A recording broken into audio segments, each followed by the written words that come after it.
I'm super happy to have Aparna and Nnamdi on stage to talk about the launch by GS, that is an initiative supporting diverse founders in Europe. Welcome on stage.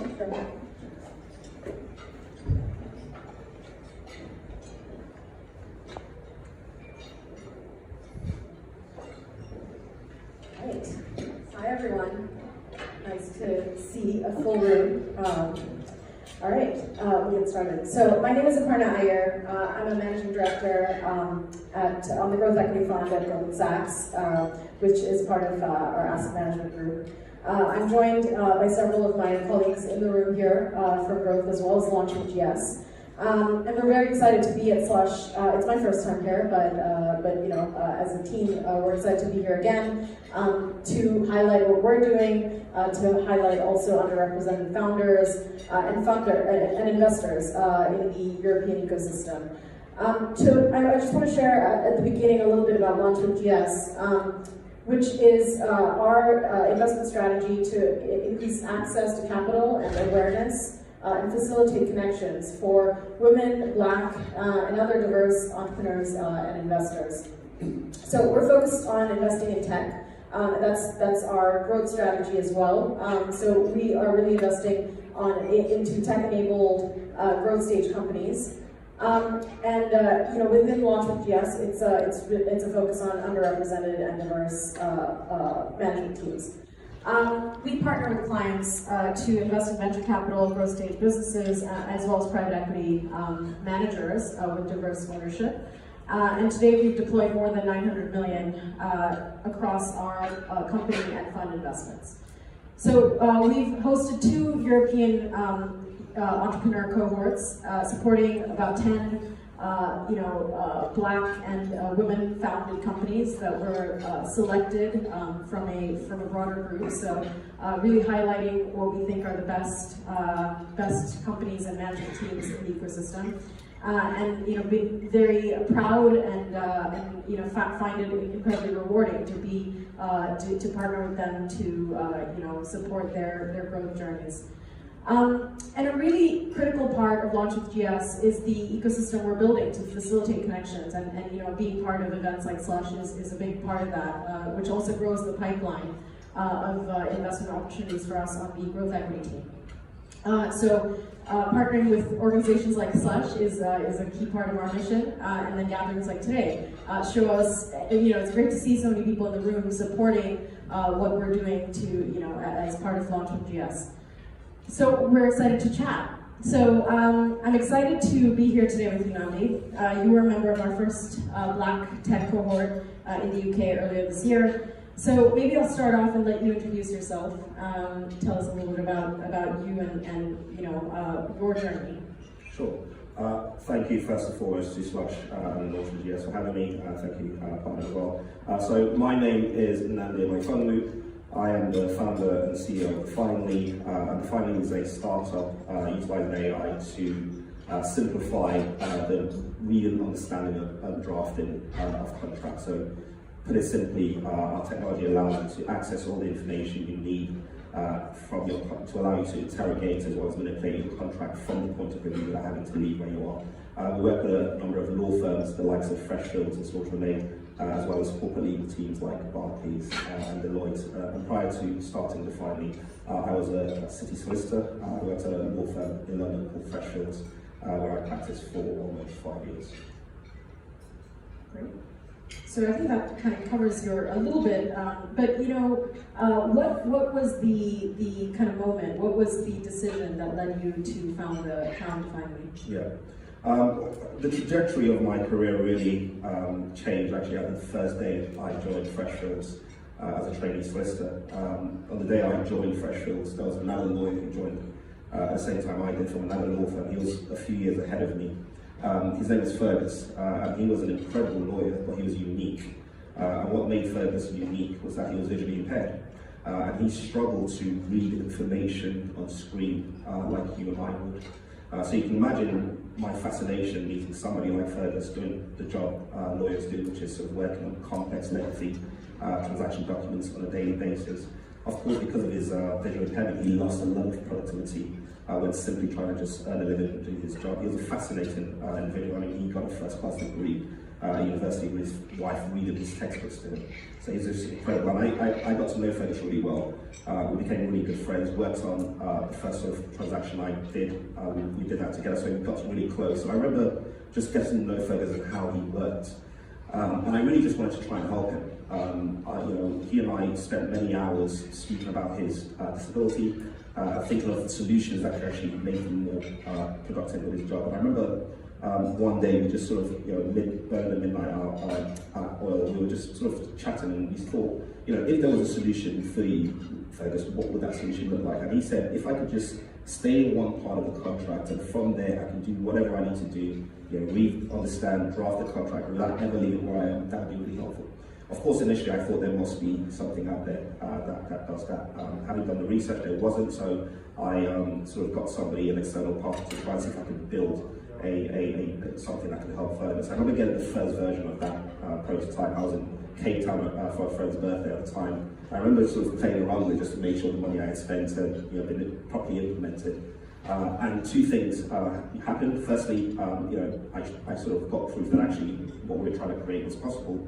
But even more encouragingly, I quickly and instinctively realized that that solution that I was trying to build to help somebody like Fergus, because of his visual impairment, could actually be utilized by everybody, not just the visually impaired.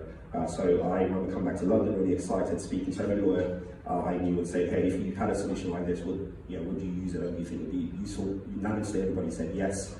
So that encouraged me to leave my job and try and take this idea into some form of a business. And so a few years later, we now have 40 people working on a team, and working with some of the biggest organizations and law firms in the world. It's incredible, and such an inspiring story to really bring your such an I think important experience to bring into this and drive what you're doing here. That's great, but so it must have been an interesting and possibly challenging transition, leaving law practice to go into the unpredictable world of being an entrepreneur. What has been, can you tell us a little bit about that journey? What has been most surprising? What resources have you leaned on as part of that journey? Yeah, I mean, if you think about the job of a lawyer, that was what I did for almost 5 years. You're trying to help your clients find risk in particular sort of transactions, and then you're helping them mitigate against that risk. So it's very sort of structured. Entrepreneurship, by its very nature, sort of sticks its middle finger at that concept, right? Because it's all about going out to take risk, usually financial risk, with the aim of making a profit. So it was really a steep learning curve that I had when I first left my legal career. Of course, I'm still learning, but sort of working in this sort of unstructured, chaotic environment. But what I found has helped me is surrounding myself with people with more experience than I am. Than I have, and of course role models to assist me. I think the other thing is, if you think about the stresses in a law firm or any big organization compared to a startup. In a big organization, it's very much about how do I get the job I need to get done within the time allocated for it. Whereas in a startup, it's actually about how do I create an opportunity to actually go and make business. So it's a very different sort of mindset. And I think also lastly, in a law firm, a lawyer's charged by every 6-minute increment. So you're naturally more valuable the more you charge and the more time you spend. So there's this sort of nature of spending long hours, staying late nights, which makes you more valuable because you build more for the firm. Entrepreneurship is similar. You work hard, you work long hours, but that value is not based on how much time you spent, right? It's all about what impact you actually can have based on sort of the work you're doing. So I think that those are some of the things I've learned. Great. And how has your leadership philosophy evolved over the years, and is it influenced by your time in law? Probably, but I think leadership is really about two things, about self-awareness and humility. I think you need to be humble enough to know that you have flaws, and you've also got to be self-aware enough to know what those flaws are, because it's only once you've identified what your weaknesses are, then you can find the relevant people to help complement that skill set that you're missing. And then I think once you've then found the relevant people, you need to be, you need to let them thrive. You need to create an environment for them to actually thrive. That means allowing them to do the job you've hired them to do without micromanaging them. I think as founders, we tend to be guilty of thinking we should do everything and we can do everything. The reality is that means that we often sort of stretch ourselves too thin, and as a result, we're not as productive as we can be. So I think, as a founder, you need to sort of know what part of the business your energy is best served at any given time. That may be marketing, maybe sales, maybe recruitment, and maybe fundraising. And then you need to really entrust your team to sort of fill in the void when you can't sort of manage other parts of the business. Yeah, makes a lot of sense. Anything you would point to as a diverse founder? Any particular moments and particular good or bad? What would you say? I mean, everyone in this room who's an entrepreneur will know that there are many bad days. I always joke with people there aren't really good days in entrepreneurship. It's bad days or better days, slightly better days, or less bad. I've had many. It's from products not working as they should, or being delivered late. And I'm a non-technical founder, so I've got to, of course, trust my development team to make sure that they're implementing the vision properly. Having to let people go, for example, because they're not a good fit. Running out of money. I remember when I first started, I ran out of money many times for long, sustained periods of time. But I think for me, one of the ones that stands out is, I was a lawyer. I went to a really big corporate law firm. I was living a reasonably nice lifestyle, a nice apartment. I went from that to, from not taking a salary for 28 months, which meant that, of course, I had no income. I had to move out of my nice apartment and move back to my parents' house. That was quite tough. So, those are some of the highlights of the negative. But I think everyone can attest that, the better days you have really overrides any negative experience in this journey. Be it getting your first customer, getting a stable product that you can ship out to customers, getting your first pound, raising your first investment, if that's sort of the route you want to go down. For me personally, this year alone, I had my face plastered on the NASDAQ billboard in New York, Times Square. That was just such an incredible feeling. Last year, 2021, I was finally chosen as one of the companies in the inaugural cohort for the Google for Startups Founders Development Program, and of course, joining the Launch with GS program earlier this year as well. So there have been many highlights as well. Thank you for the shout out.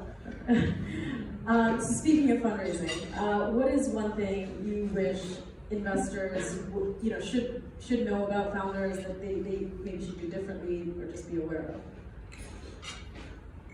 Yeah, I think investors should really try to take their time to know more about the journey of the founder. I think sometimes the reason why somebody's going down the journey that they're going down is a much better much better signal of whether a company actually will succeed, as opposed to sort of specific data points, related to key metrics, right? If you sort of took the time to understand the story behind the why and the vision, I think that would really help founders, because you're really, in terms of metrics, if you've had a good sort of 6 months, that doesn't really say much in terms of the long term. This journey is really, really hard, and times get really, really difficult. And there's no saying that somebody who, just because they've had a good 6 months, a year down the line when things are really bad, they're going to stick it through. Whereas if you have people who really have a strong reason why they're going down this journey, I think that's always a good indicator of somebody who can stick through it. Yeah, absolutely. We're definitely in an environment, this is probably true for entrepreneurs on any day and any year, but particularly in the kind of macro environment now, that tenacity, resilience, as well as the vision, the ambition to stick to the goal of building a company, I think is incredibly important. So that makes a lot of sense. So I'm sure we have quite a few fellow founders in the room. Any pieces of advice that you would share? I'm definitely not attesting to be in a position to give advice to anybody, but I think one thing that has helped me, I think there's a quote by John Maxwell which said sort of small sort of the small disciplines practiced every day with consistency lead to greater disciplines over time that are achieved slowly. And I think that that's really important. This journey is not a quick route. There's no quick scheme here. It's a long discipline, and you need to really be focused. You're going to sort of have a lot of setbacks. I think the ability to pick yourself up each time and learn from those setbacks, that has always helped me in terms of when I face challenges and sort of overcoming them to achieve results. So yeah, I guess just perseverance and stickability and just get it through it, because if you put your mind to it, there's no saying what you can do. Right? Great. Last question for me. What are you most looking forward to in 2023? We've had a really, I've been very privileged and proud of my team for what we've achieved so far, and I'm so excited about the future. For us, it's such a bright, it's really bright. We're looking to expand our business. The US is a really big opportunity. I'm looking to actually move and relocate to the US to grow the business there. So yeah, I think the next sort of 12 to 18 months is going to be a very exciting time for us. That's great. Before we open it to the audience, I know you get a couple questions for me. Yeah, I guess I want to put that question you asked back to you. What is the one thing you think founders should know that could sort of help investors essentially?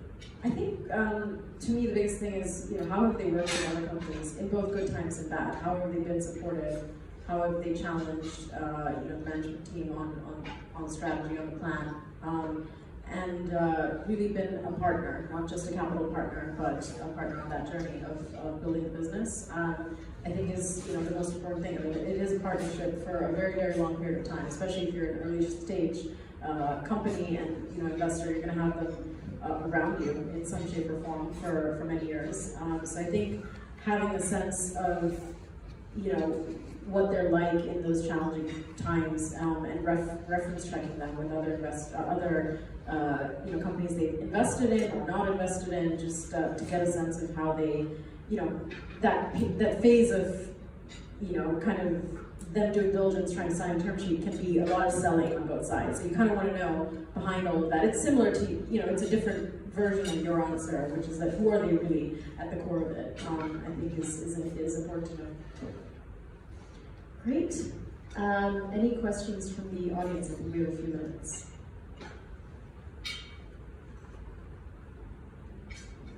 Thank you very much. My name is Sarah. I'm an early stage investor. I was also with GS a few years ago in London. My question is, I'm interested to hear your thoughts on your experience with the launch at GS and whether it unlocked any opportunities for you and what were they?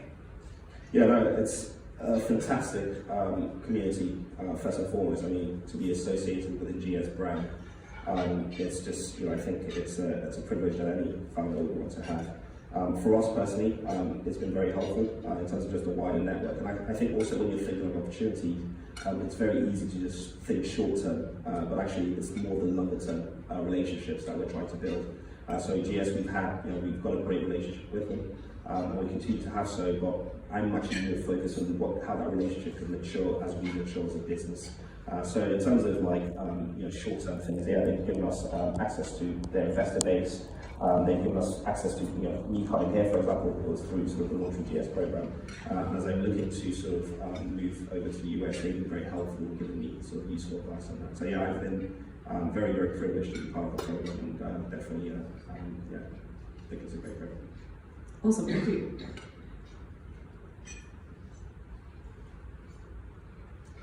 Hi, so I'm here with my co-founder. We're both Americans, and we came to Europe to go and explore the opportunities here. I'd love to hear about what is driving you now to the US and what part of the US specifically you've been looking into, and why you think it's beneficial to relocate. Yeah, I mean, I think for what we're doing, the industry we're working with, the legal sector, there is just a phenomenal amount of opportunity in the States. I've actually spent about 3 months of the year this year in the US in different parts, DC, New York, San Francisco, and Atlanta, to try and find out where I think would be the best place to sort of set up shop.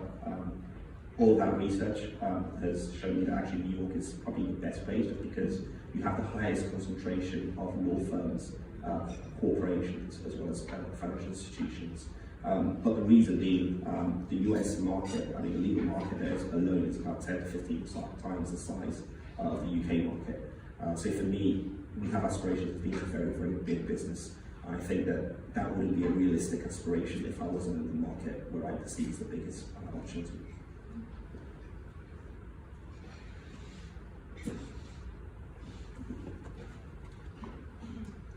Hi, cheers. It's Sumo.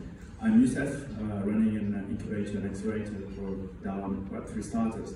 I found the opportunity great to foster the diversity in Europe for diverse founders. But what are the plans? This is a question for both of you.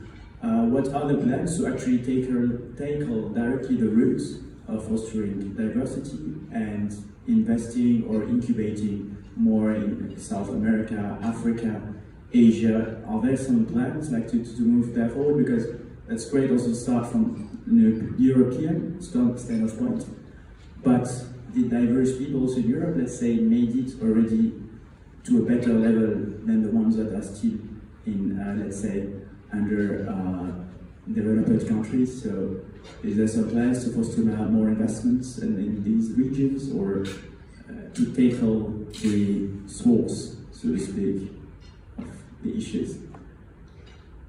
Yes, I can do that. So two things I would say. One, we do have teams and funds in different parts of the world, that are working on investments in parts of the world that are not just in, let's say the Western Hemisphere. So,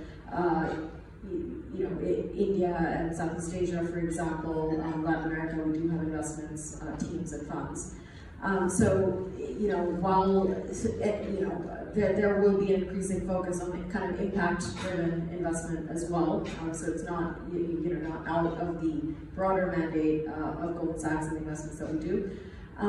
In terms of from growth equity, for instance, or our European growth equity and launching GS here in Europe, while I think there are sort of infinite problems in the world that can be addressed, but I do think diversity and inequality in our societies, the places where we live, is as important to address as broader disparities in the world. And so that's what the idea is here. And I think Nnamdi and others can attest that that there are challenges that are often surprising to hear about for diverse founders, even in what may seem like a more privileged society than certain other parts of the world, and those are as important to address to kind of elevate everyone and create those opportunities. I'm optimistic, and I genuinely believe that it creates a flywheel of positive effects by doing that work in the immediate place where we live as well. I don't know if you have anything to add to that. But. Yeah, no, I think I completely agree. I think I'm not sure how familiar people are, but the stats within Europe itself are dire.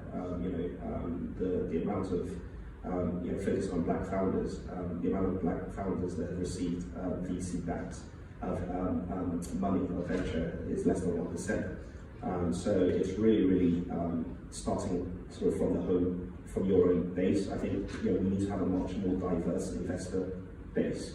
Because a lot of the opportunities that diverse founders are trying to solve, your typical investor profile will not understand the opportunity because they can't relate to the problem. Whereas if you make the investor that is listening to the problem more diverse, more in tune with the person who's telling them about the problem, I think that goes a long way in helping. I think one of the things that diverse founders probably suffer from is they're over-mentored, they're over sort of, they're given a lot of sort of work training and mentoring and not enough cash. So I think one of the things that we need to see is more actual physical, tangible money being given to founders, because that goes a long way.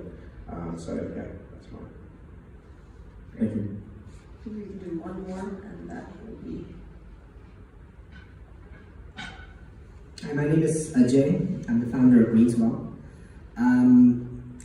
If you look at the investor world, it's not nearly as diverse as it should be. So My question is, as diverse founders, do we have a responsibility to actually change that by selectively picking, diverse investors and growing that pool, making them money, so that there are more diverse investors, and sort of skewing that in the positive direction?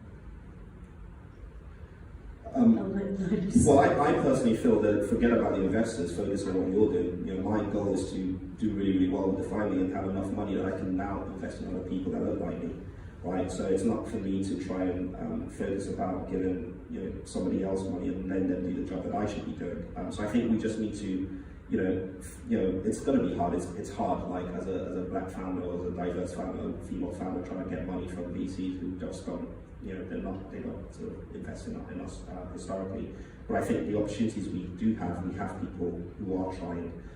We just got to continue to focus on what we're doing, and hopefully, we see more success stories, and then we can do things like give back to the ecosystem and make our own investments to try and address the diversity issue that we're seeing.